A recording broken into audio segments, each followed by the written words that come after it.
Existe uma mecha de barba que fica guardada no convento das Freiras Brancas nas montanhas distantes. Como chegou até o convento? Ninguém sabe. Uns dizem que foram as freiras que enterraram o que sobrou do seu corpo, já que ninguém mais se dispunha a nele tocar. Voltou. Desconhece-se o motivo pela qual as freiras iriam guardar uma relíquia dessa natureza. Mas é verdade. Uma amiga de uma amiga minha viu com os seus próprios olhos. Ela diz que a barba é azul, da cor do índigo, para ser bem exato. É tão azul quanto o gelo escuro no lago, tão azul quanto a sombra de um buraco à noite. Essa barba pertenceu um dia a alguém de quem se dizia ser um mágico fracassado, um homem gigantesco com uma queda pelas mulheres, um homem conhecido como Barba Azul. Dizia-se que ele cortejava 3 irmãs ao mesmo tempo. As moças tinham, porém, pavor da sua barba. Uma barba estranha, com aquele reflexo azul. E por isso se escondiam quando ele chamava. Num esforço para convencê-las da sua cordialidade, ele as convidou para um passeio na floresta. Chegou conduzindo cavalos enfeitados com sinos e fitas cor de carmim.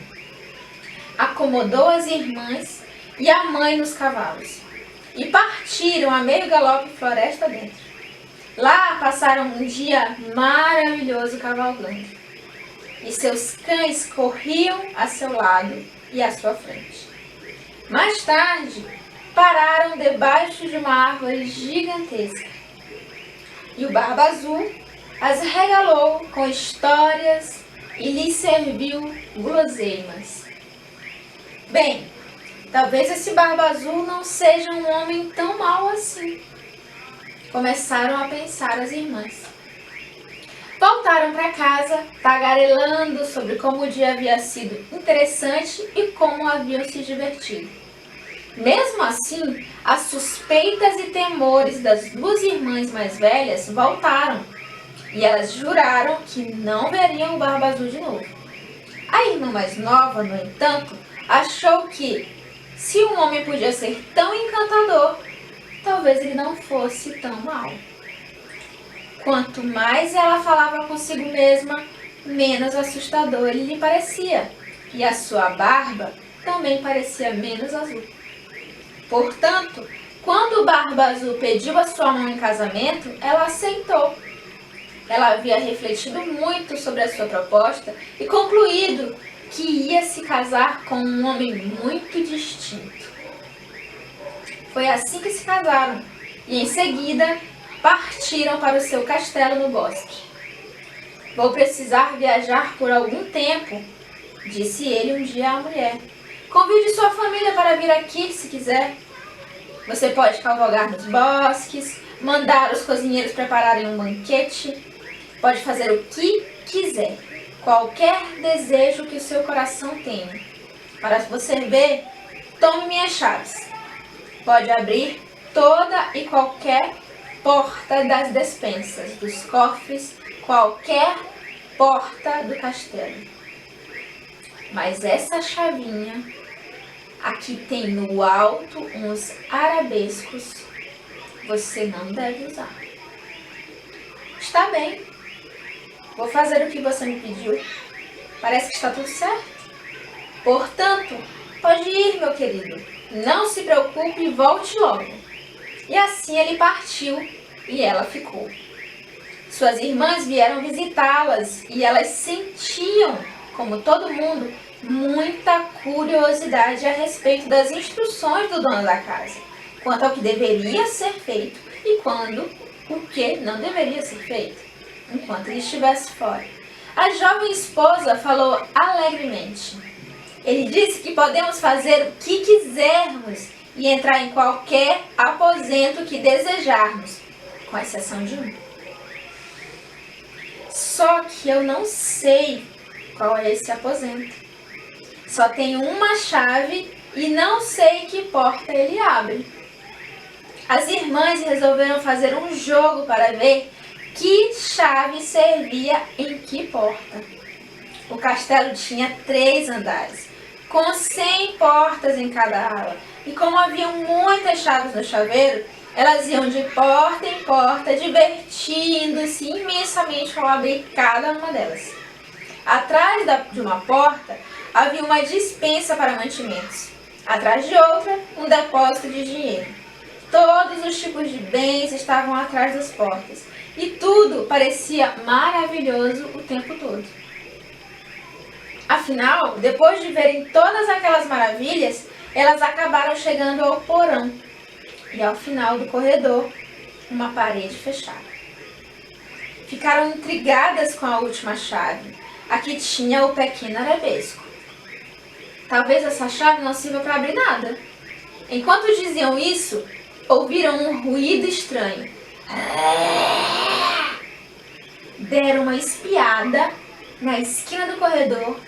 Que surpresa! Havia uma pequena porta que acabara de se fechar.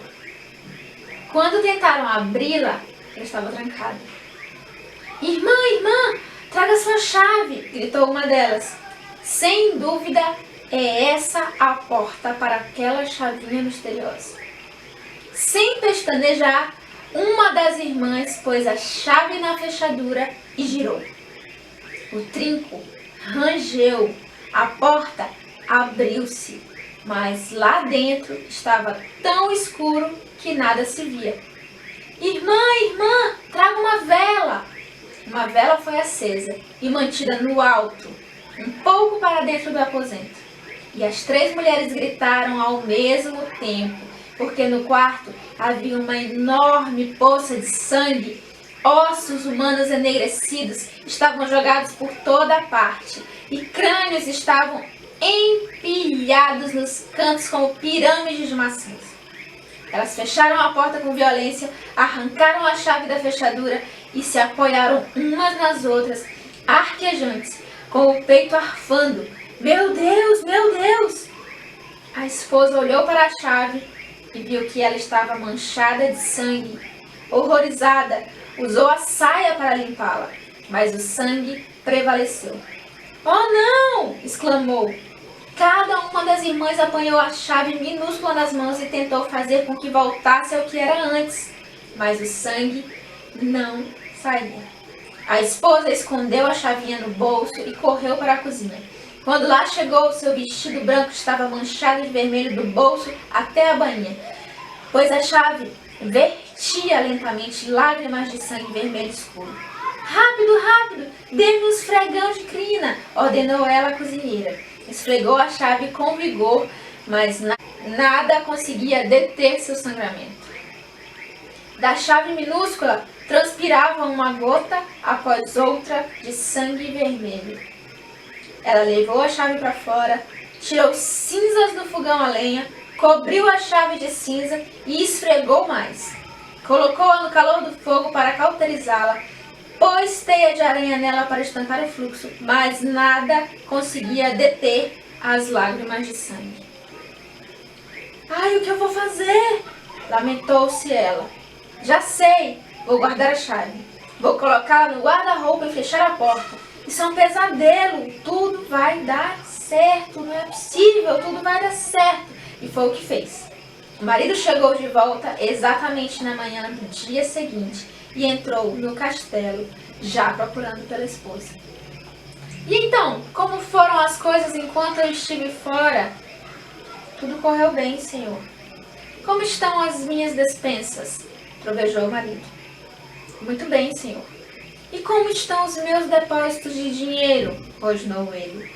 Os depósitos de dinheiro também estão bem, senhor. Então, tudo está certo, esposa? É, tudo está certo. Bem, sussurrou ele. Então é melhor devolver minhas chaves. Com um relancear de olhos, ele percebeu a falta de uma chave. Onde está a menorzinha? Eu a perdi. Eu a perdi. Estava passeando a cavalo, o chaveiro caiu e eu devo ter perdido uma chave. O que você fez com ela, mulher? Não, não me lembro. Não minta pra mim. Diga-me o que fez com aquela chave. Ele tocou seu rosto como se fosse lhe fazer um carinho, mas em vez disso a segurou pelos cabelos. Sua traidora! Rosnou, jogando-a no chão. Você entrou naquele quarto, não foi? Você entrou naquele quarto, não entrou? Ele abriu o guarda-roupa com brutalidade e a pequena chave na prateleira de cima havia sangrado, manchado de vermelho, todos os belos vestidos de seda que estavam pendurados. Chegou a sua vez, minha querida, berrou ele, arrastando-a pelo corredor e pelo porão adentro até pararem diante da terrível porta. O Barba Azul apenas olhou para a porta com os seus olhos enfurecidos e ela se abriu para ele. Ali jaziam os esqueletos de todas as suas esposas anteriores.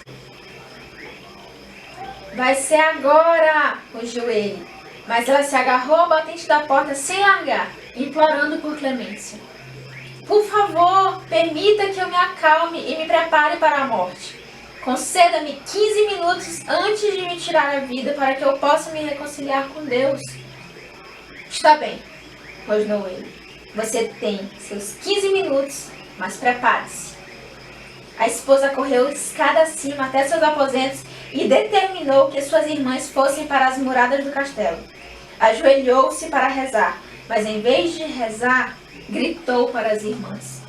Irmãs, irmãs, vocês estão vendo a chegada dos nossos irmãos? Não vemos nada, nada na planície nua. A cada instante ela gritava para as muradas.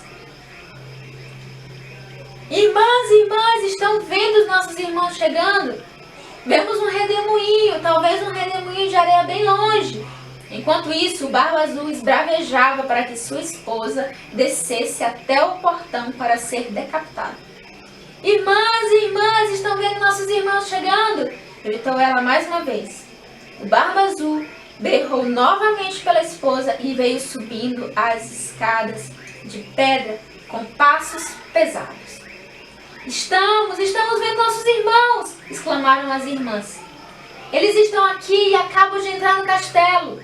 O Barba Azul vinha pelo corredor na direção dos aposentos da esposa. Vinha apanhá-la, gritou ele. Suas passadas eram pesadas, as pedras no piso se soltavam, a areia da argamassa caía esfarinhada no chão.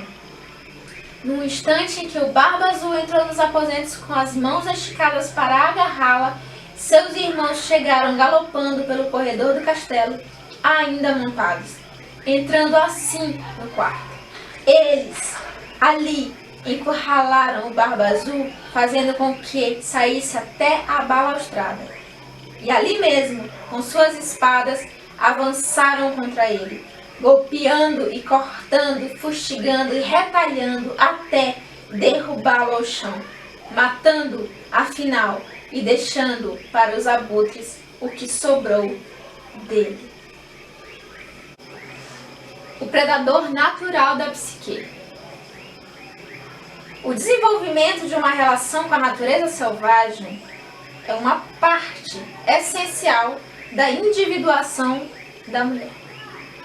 Para que isso possa se realizar, a mulher precisa penetrar nas trevas. Mas ao mesmo tempo não pode cair irreparavelmente numa armadilha, ser capturada ou morta, seja no caminho de ida, seja no caminho de volta. A história do Barba Azul fala desse carcereiro, o homem sinistro que habita a psique de todas as mulheres, o predador inato. Ele é uma força específica e indiscutível que precisa ser contida e mantida na memória. Para conter o predador natural da psique, é necessário que as mulheres permaneçam de posse de todos os seus poderes instintivos. Alguns deles são o insight, a intuição, a resistência, a tenacidade no amor, a percepção aguçada, o alcance da visão, a audição apurada, os cantos sobre os mortos, a cura intuitiva e o cuidado com o seu próprio fogo criativo. Na interpretação psicológica, recorremos a todos os aspectos do conto de fada para nos ajudar a representar o drama interno, a psique de uma única mulher. O Barba Azul simboliza um complexo profundamente recluso que fica espreitando as margens da vida da mulher, observando, à espera de uma oportunidade para atacar.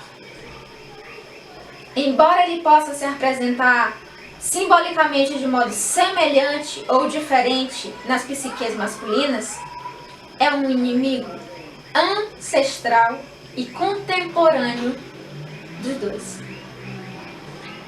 É difícil compreender totalmente a força do Barba Azul por ser ela inata, ou seja, inerente a todos os seres humanos desde o instante do nascimento, e nesse sentido não tem origem consciente. No entanto, creio que temos uma pista de como a sua natureza se desenvolveu no pré-consciente dos seres humanos, pois na história o Barba Azul é chamado de mágico fracassado. Por essa ocupação, ele se relaciona com outros contos de fadas, que também retratam o predador maligno da psique, como um mago de aparência bastante normativa, mas imensamente destrutiva. Usando-se essa descrição como um fragmento de arquétipo, podemos compará-la com o que sabemos de feitiçaria fracassada ou de força espiritual fracassada na história dos mitos. O grego Ícaro voou perto demais do sol e as suas asas de cera derreteram, lançando-o de volta à terra. O mito do povo Zuni, o menino e a águia, fala de um menino que teria passado a pertencer ao reino das águias, não fosse por ele imaginar que poderia desrespeitar as leis da morte. Enquanto ganhava altitude nos céus, seu manto de águia emprestado foi arrancado e ele caiu cumprindo seu triste destino. Na mitologia cristã, Lúcifer reivindicou igualdade com Jeová e foi expulso do paraíso. E foi expulso para o inferno.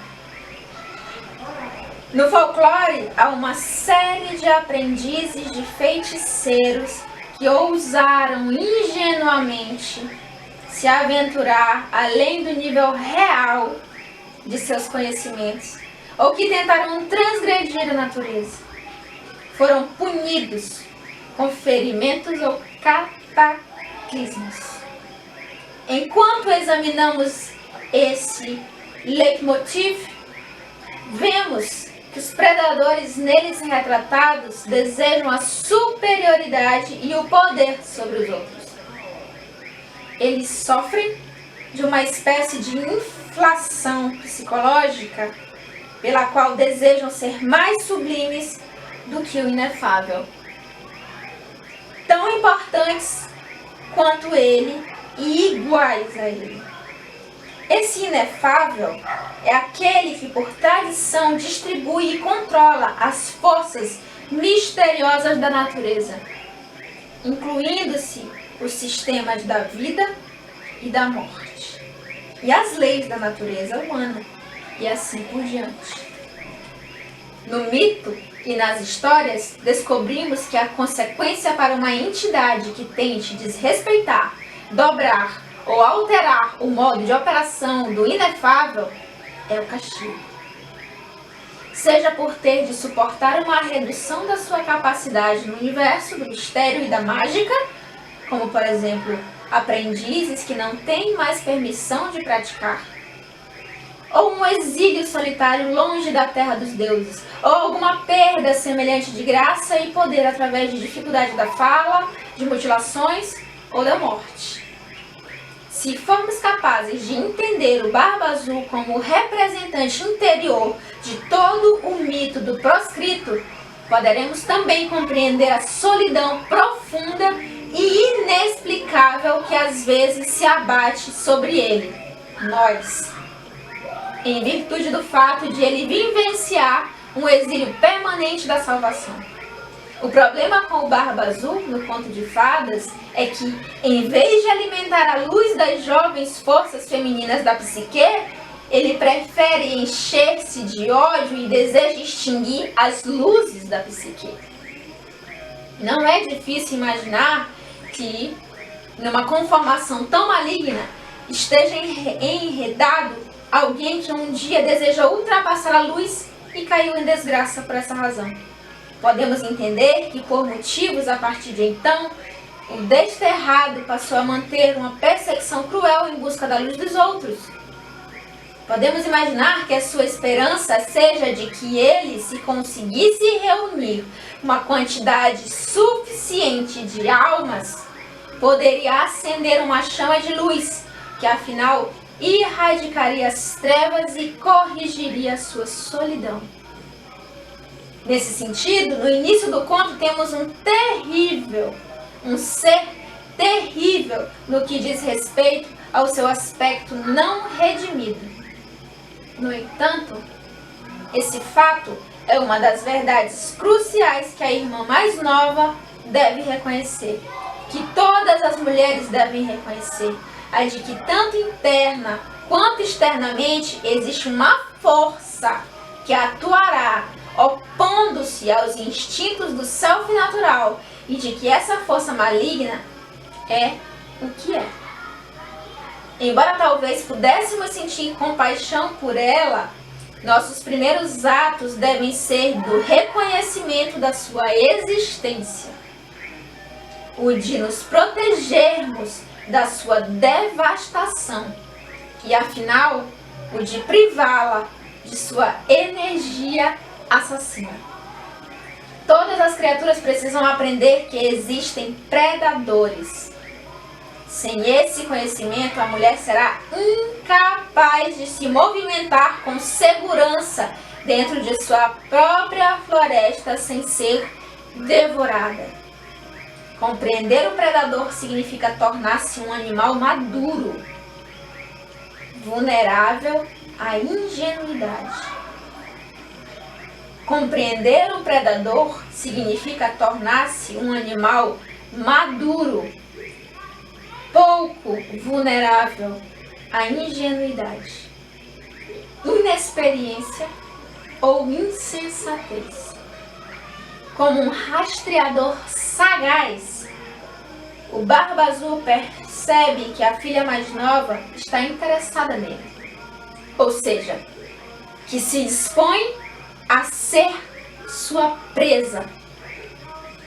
Ele a pede em casamento em um momento de exuberância juvenil, que é muitas vezes uma mistura de loucura, prazer, felicidade e interesse sexual. Ela disse: que mulher não reconhece esse enredo? A chave do conhecimento, a importância de farejar. E essa chavinha minúscula? Ela é o acesso ao segredo que todas as mulheres sabem e ainda assim não sabem. A chave é tanto uma permissão quanto um apoio para que ela conheça os segredos mais profundos, mais obscuros da psique. Nesse caso, aquilo que degrada e destrói estupidamente o potencial de uma mulher. O Barba Azul prossegue em seu plano destrutivo ao instruir a esposa a se comprometer psiquicamente. Faça o que quiser, diz ele. Ele sugere à mulher uma falsa sensação de liberdade. Ele insinua que ela pode se alimentar à vontade e se deliciar com paisagens bucólicas, pelo menos dentro dos limites do seu território. Na realidade, porém, ela não é livre, porque não lhe é permitido registrar o conhecimento sinistro a respeito do predador. Muito embora bem no fundo da psique, ela já compreenda bem a questão. A mulher ingênua concorda em permanecer na ignorância. Mulheres fáceis de serem logradas e aquelas com instintos fragilizados ainda se voltam como flores para o lado em que o sol se apresenta. A mulher ingênua ou magoada pode, então, com extrema facilidade, ser seduzida, com promessas de conforto, diversão e arte, promessas de inúmeros prazeres, de uma ascensão social aos olhos da família, das colegas, ou de maior segurança, amor eterno ou sexo ardente. O Barba Azul proíbe a jovem de usar a única chave que a traria de volta à consciência. O Barba Azul proíbe a jovem de usar a única chave que a atraía. O Barba Azul proíbe a jovem de usar a única chave que a traria de volta à consciência. Proibir uma mulher de usar a chave que leva à consciência é o mesmo que lhe arrancar a mulher selvagem. Seu instinto natural. Seu instinto natural de curiosidade e sua descoberta do que se esconde por baixo. Sem o conhecimento selvagem, a mulher está desprovida de proteção adequada. Se ela tenta obedecer a ordem do Barba Azul, no sentido de não usar a chave, estará escolhendo a morte para o seu espírito. Ao optar por abrir a porta de acesso ao horripilante quarto secreto, ela escolhe a vida. No conto, as irmãs vêm fazer a visita e sentem, como todo mundo, muita curiosidade. A esposa fala em tom alegre: podemos fazer o que quisermos, com exceção de uma coisa. As irmãs resolvem fazer um jogo para descobrir em que porta-chavinha serve. Elas mais uma vez têm o impulso correto no sentido da consciência. Pensadores no campo da psicologia como Freud ou Berlin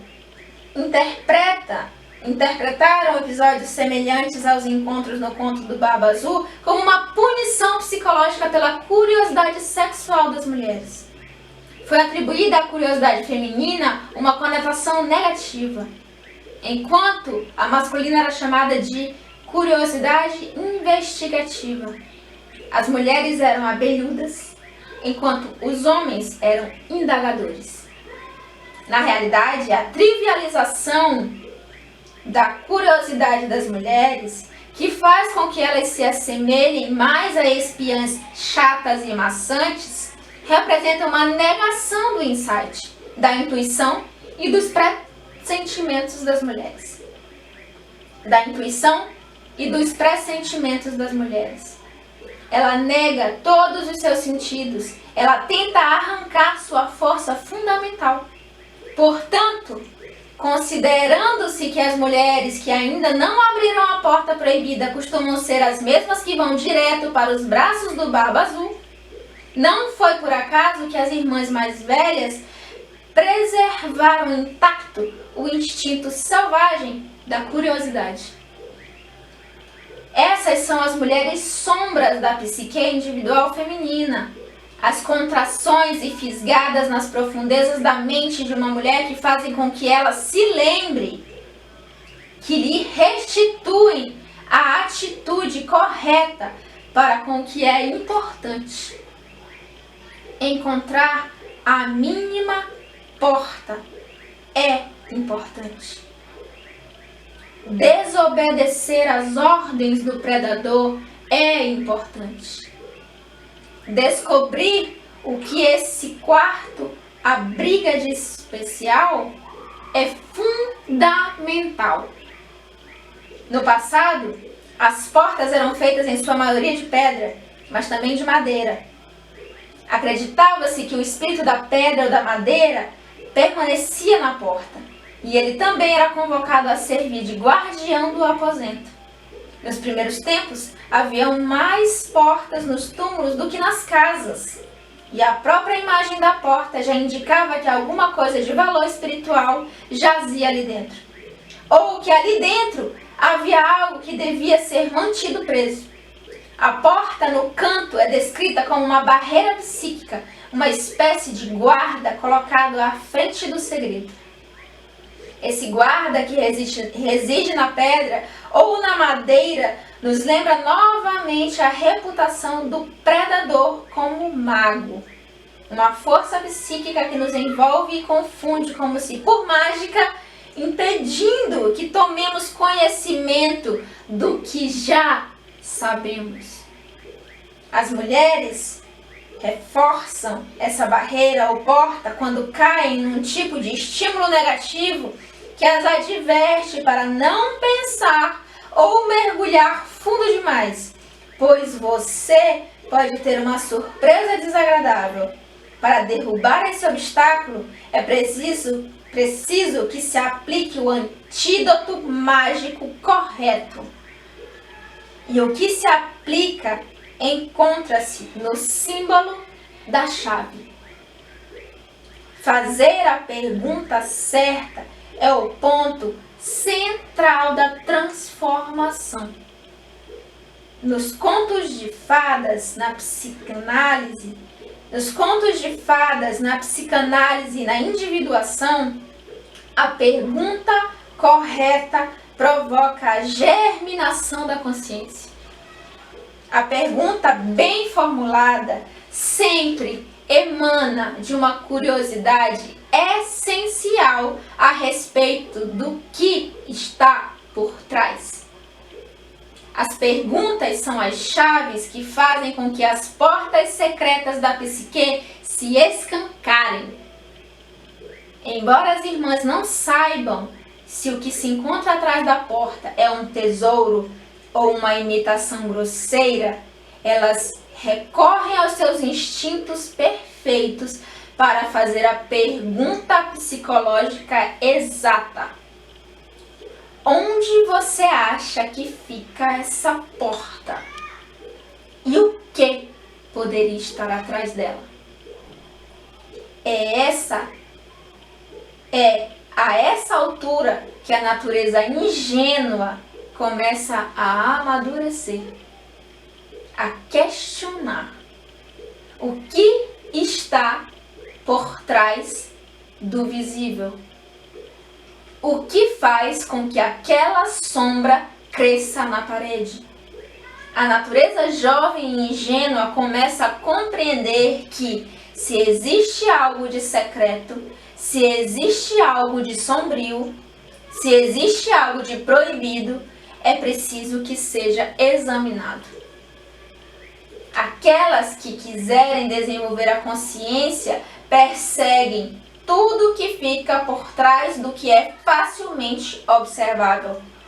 O gorjeio invisível, a janela suja, a porta que range, uma fresta de luz por baixo da soleira, elas perseguem esses mistérios até que a substância da questão lhes seja revelada. Como veremos, a capacidade de suportar o que se vê é a visão vital que faz com que a mulher volte à sua natureza profunda, para ali receber sustentação de todos os pensamentos sentimentos e atos.